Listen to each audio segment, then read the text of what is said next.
ফিলিপাইনের রিজাল commercial banking corporation বা RCBC ব্যাংকে জমা রাখা বাংলাদেশ ব্যাংকের ৮১ মিলিয়ন মার্কিন ডলার বাজেয়াপ্ত করেছে দেশটির কর্তৃপক্ষ। ২১ সেপ্টেম্বর এই তথ্য নিশ্চিত করেন পুলিশের অপরাধ তদন্ত বিভাগের সিআইডির।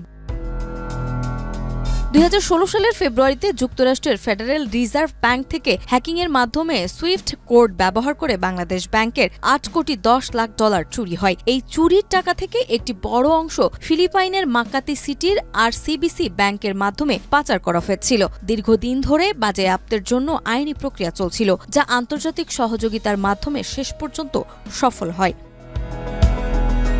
সিআইডি জানিয়েছে, বাজেয়াপ্ত অর্থ দেশে ফেরত আনার কাজ ইতিমধ্যেই শুরু হয়েছে। এই রিজার্ভ চুরির ঘটনার প্রেক্ষিতে ২০১৬ সালের ১৫ মার্চ বাংলাদেশ ব্যাংকের অ্যাকাউন্টস অ্যান্ড বাজেটিং ডিপার্টমেন্ট উপপরিচালক জোবায়ের বিন হুদা মতিঝিল থানায় মামলা করেন। মামলাটি মানি লন্ডারিং প্রতিরোধ আইন ২০১২, পরবর্তীতে সংশোধিত ২০১৫, তথ্য ও প্রযুক্তি আইন ২০০৬ এর দণ্ডবিধির বিভিন্ন ধারায় করা হয়। বর্তমানে এটি সিআইডির তদন্তাধীন।